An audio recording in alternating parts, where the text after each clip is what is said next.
All right, hello YouTube. Welcome. Sorry, it's a little bit of a delay here. I intended to do this on Monday, I guess, and I guess it's Tuesday today. Yeah, it is. I'm losing track of days. I don't know if it's because I'm getting old or whatever, but I completely forgot to do this video, even though I promised it yesterday. But yeah, welcome. We are here to do the short little breakdown. Short-ish is usually the longest one because we have to go through all the rounds for both brackets. So let's go ahead and recap round one for March Insanity 2026. So up on the screen right now, just to remind you, on the Dark Tower side, which is our sixth annual Dark Tower bracket, we are covering most tragic character. And then on the non-Dark Tower side, which is all other Stephen King besides Dark Tower, we have most beloved character, which is our second annual March Insanity for this bracket. So let's go ahead and jump on over to the first bracket here, and we will go over the results. If you've been over there on darktowerpalaver.com/martinsanity, hopefully you have been, you'll notice there's a newer vote thing this year. So yeah, that's looks like it's working well. And yeah, you don't have to wait for me to go and program the new things, which is always hard around my work schedule. So this one should all be completely automated until we get all the way to the end here. So let's go ahead and dive on in. You can see it on the screen already, but we're just going to go through it one at a time here. So looking at percentages, not that you couldn't have gone to March Insanity, or I'm sorry, darktowerpalaver.com/March Insanity yourself to see this, but either way, let's go ahead and cover it here. So up at the very top left-hand side, we started off with Jake Chambers facing off with Shimi Ruiz, again pairing up or going off again or going against each other for the most tragic Dark Tower character in round one. And we had Jake winning with a narrow victory. I want to say off the top of my head, let me scroll over to double check my work. Yes, this is our tightest race in the entire Dark Tower bracket. I don't remember if we had anything tighter in the non-Dark Tower bracket. Not that it matters, or two separate brackets. But no, this is the tightest one of the entire one between both polls. So yeah, the tightest one we're talking about here is Jake Chambers versus Shimi Ruiz. I don't necessarily know this one. I wasn't necessarily counting on it being any kind of surprise or shocker here. I think Jake was kind of the clear winner there. So that kind of makes sense. Sorry, I'm just fixing my light stuff. It seems like it's a little off, a little out of practice here on a midweek thing. Yeah, so that is so Jake Chambers with 54% versus Shimi Ruiz's 46%. So very tight race, the tightest of the year so far. And then moving on down to the next bracket over, we have Allie from the town of Tull going up against Benny Slightman Jr. Allie took a pretty decent victory with 62% of the vote versus Benny Slightman's 38%. So not nearly as tight as Jake and Shimi, because there isn't going to be anything tighter than that this entire video here. But yeah, Allie moves on. So and then moving down the more villainous side of things, we have Eldred Jonas versus Mordred Deshane, and Mordred was bested by Eldred Jonas 59% to 41%. So Eldred Jonas moves on, even though Peter was kind of poo-pooing the fact that Eldred was even on the bracket altogether. Now it's going to kind of turn out in a sense where we're going to get it to where, yeah, Eldred moves on. I will say this one doesn't shock me a ton, just because if nothing else, everyone on the show, listeners over the years, everyone everyone loves Oi, but also everyone loves Randall Flagg. I think Peter would agree, right? And Mordred obviously ended both of our beloved characters. So I don't think Mordred's generally going to win in anything other than maybe most hated. So it's something in like this most tragic, I feel like there's like some element of like, oh yeah, you kind of feel bad for him. I just don't know if Mordred's ever going to get that from the Dark Tower folks that we've dealt with on this show that's ever emailed in or called in or anything. So that is that one. Let's move on down to the bottom left-hand side. We got Oi going up against Roland Deshane. This is one that I believe Peter said he could see potentially being an upset. And remember, the ones on the furthest outside corners are like our heavy hitters. So Roland had more nominations than anyone else. So Peter thought that Oi could potentially be an upset here, but no, indeed, Oi was defeated here. Roland took 67% of the vote to Oi's 33%. Not a big surprise for me here. I mean, ultimately, the entire story is based around Roland, so, and obviously there's plenty of tragedy throughout the entire story. We are currently, only a few weeks, or maybe a week and a half away from, or no, I'm sorry. So this upcoming week is a roundtable, and then 2 weeks after that, so I guess 3 weeks away from Charyu Tree. So the tragedy of Roland is only going to get worse in our book club series. So Roland moves on. Let's go ahead and jump over to the other side, and then we'll talk about round 2, which is currently up for voting over there at darktowerpalaver.com/March Insanity. So over on the right hand side, up in the very top, Susan Delgado going up against Susanna Dean. This one was a blowout. This one was a boat race. This one is the biggest blowout in this bracket, and the biggest one in the Stephen King bracket. It is. So this is our biggest blowout of the entire week. And Susan Delgado, speaking of Charyu Tree, took 94% of the vote to Susanna Dean 6%. I actually really agree with this one, because I know that Susanna got nominated, and I think I understand why to an extent. I think if you look at her backstory, you can see a lot more of the tragedy with Susanna Dean. But I think that in the course of our story, I feel like there's not a lot of tragedy to Susanna. I mean, I know she loses Eddie and stuff, but I feel like she really owned herself way more, and kind of, I don't know, just she was Susanna, and that was that. Versus Susan, obviously, much different story. So I actually like this, because I don't think that I've ever really, again, Susanna has like the worst, backstory in a lot of ways. And she does go through tragedy in this, but I feel like she really just has like a power to her that you don't necessarily see with a lot of other characters. So I'm glad, again, if we look at this from the realm of like kind of who you feel sorry for, I don't think that we need to feel sorry for Susanna Dean, because I think she's above that a little bit. So I'm happy with that result personally. Going down to the next one here, we got Father Callahan taking on David the Hawk. Father Callahan took the victory. Not necessarily a blowout, though, 67 to 33%. So Father Callahan beats David the Hawk. I'm guessing the 33% there would be our animal lovers amongst the crowd here.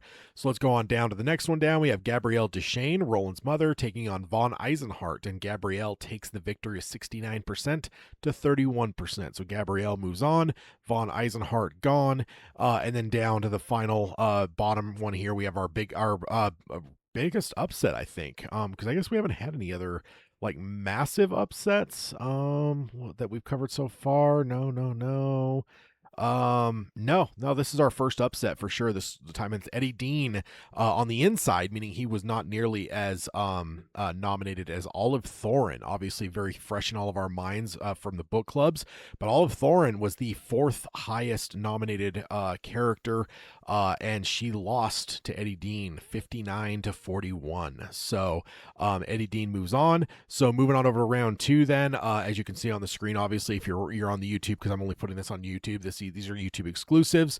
On the second round, we have Jake Chambers facing off with Ali. I am not going to negative, or I'm not going to impact the polls by giving a whole lot of thoughts there, but I'm not expecting that one to be particularly close.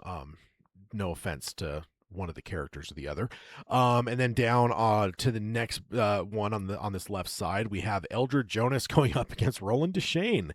That feels very fitting, and I don't know if Eldred is going to survive this round.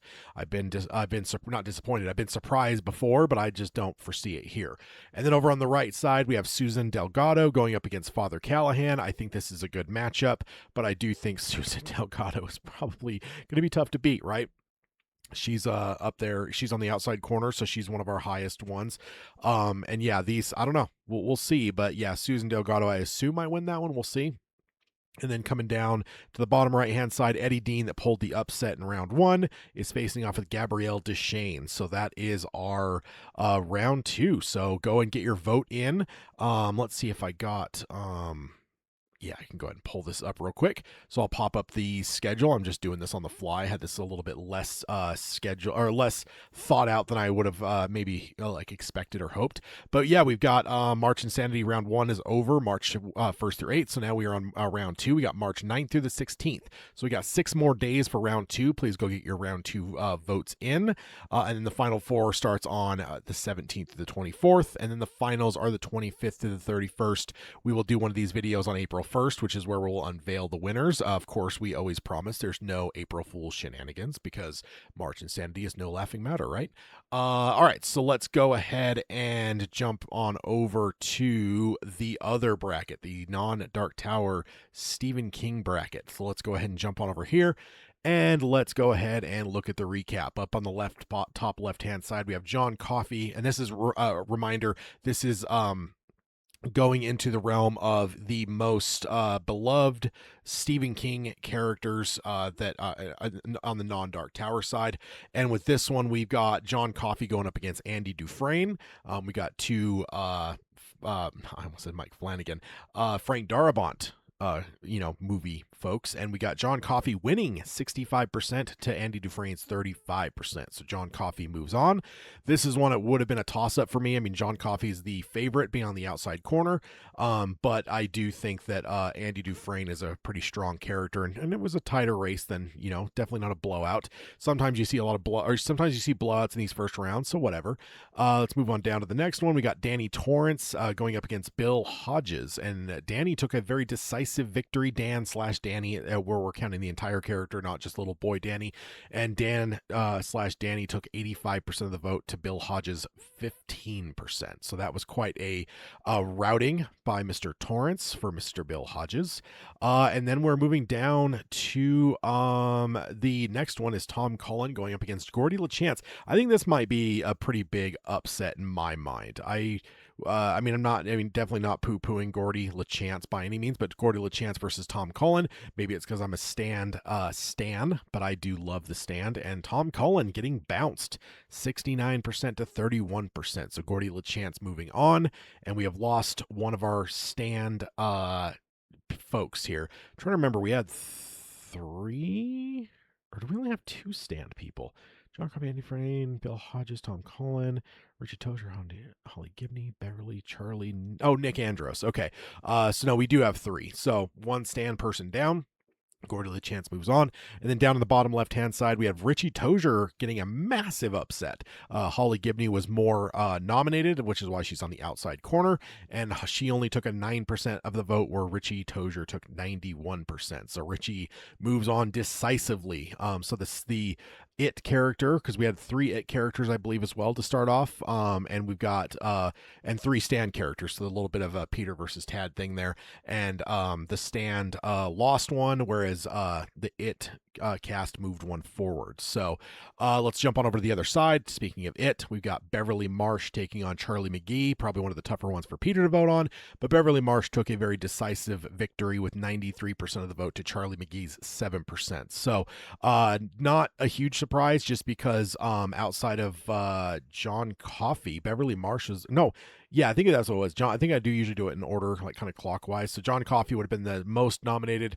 Beverly Marsh was second, but she was very much nominated, so it doesn't necessarily surprise me she won here, but I guess the decisive victory is a little bit of a surprise. And then moving on down to the next one, we have Nick Andros, our next stand character, facing off with Dick Halloran. Nick, even though Tom was lost, a little bit reversed from the story there. We've got Nick moving on with 65% of the vote, and Dick Halloran's 35%. So that'll move Nick on. And then down a row here, we have our one ultimate face-off to start in round 1, which is Ben Hanscom versus Glenn Bateman. We have our It versus Stand, again, Tad versus Peter. And unfortunately, for me, Ben Hanscom took a victory, 60% to Glenn Bateman's 40%. I guess we don't have a lot of fans of Old Baldy. That's unfortunate, but it's fine. But yeah, I do love Glenn a lot. And then down on the bottom right-hand side, we got Sadie Dunhill versus Jack Sawyer. The next, this is our, maybe not the most decisive, whatever, but this is definitely a huge upset because, again, outside corner, highest nominated. This is our 3rd highest nomination, was Jack Sawyer, but he got bounced by Sadie Dunhill, 83% to 17%. So, wow, that's a huge shocker. That is a big one. And maybe it's something you could put your finger on Sadie Dunhill to be keeping an eye out for, because with an upset like that, it kind of reminds me of last year with our inaugural non-Dark Tower poll, where Patrick Hochstetter upset Henry Bowers, which we kind of thought would maybe win, and then Patrick ended up going and upsetting multiple people and winning the damn poll. So maybe keep your eye on Sadie as we move forward here. So let's go ahead and go on over to round 2. So for round 2, John Coffey is going up against Dan/Danny Torrance. I guess we could just say Daniel Torrance. Maybe that's the agnostic way to say that without leaning towards either Dan or Danny. So John Coffey versus Daniel Torrance. That is the round 2 matchup on the top left-hand side. Down below that, we've got Gordy LeChance taking on Richie Tozier. So got some little boys facing off here. We got Beep Richie and Gordy LeChance from the body. So let's jump on over to the other side. We have Beverly Marsh, which took a decisive victory, facing off with Nick Andros. So my stand boy that's still standing is let's see, Tom Cullen, Nick Andros, and then Glenn Bay. So my one surviving stand person as we're moving forward here, I had to kept my thing, is facing off with the second most nominated person, which is Beverly Marsh. So that's not a good matchup there from the stand guy's perspective. And then down on the bottom right hand side, we have Ben Hanscom facing off with Sadie Dunhill. So yeah, I mean, I would kind of think like, oh, maybe Ben might beat Sadie here, but again, Sadie just upset the third most nominated person. So yeah, who knows? Maybe that could be an upset. We'll see what happens. So yeah, so that is our matchups that is left over for round 2 for the most beloved Stephen King characters. And yeah, this is go over to darktowerpalaver.com/marchinsanity and you'll see the brackets there. Again, I will pull up the thing on the screen to show you that March Insanity 2026 round 1 ended on the 8th. Second round is March 9th through 16th. And then the final 4 is March 17th through 24th. And then the finals are on the 25th through the 31st. Join back or pop back in. I can pull up a calendar so I can actually double check. The 17th, I guess, or I'm sorry, the 24th is when it actually ends, which is, I guess, yeah, or wait, no, the 16th is when this next one ends, which is Monday. I guess, yeah, they're all going to kind of end around this, or yeah. So it ends on the 16th, but the 17th is when we'd have the results. So that basically it's a week from today, when you maybe pop back in to YouTube here. Hopefully I don't forget that time, and I will have another video as we go through and recap round 2 and do some analysis, as well as we have our upcoming episode between now and then. Our episode is on the 14th, so tune in to that for our next roundtable, where we'll kind of discuss this with Peter and myself. This is just the one side of things, but we'll discuss it with Peter, and we'll kind of go through and talk it through March Insanity's results and stuff, as well as whatever news is happening. So again, go get your vote in. Thank you for being a part of it so far, and help us hammer it through here. Wait, did I think I just noticed I didn't realize my year-end bash thing was on the screen there for that March Insanity thing. I didn't notice that, so sorry, ignore that. Yeah, so go get your vote in, and yeah, we'll see you guys in about a week for the next video, where we recap round 2 and move on to our final 4. All right, guys, I will sign off as I always do by saying long days and pleasant nights.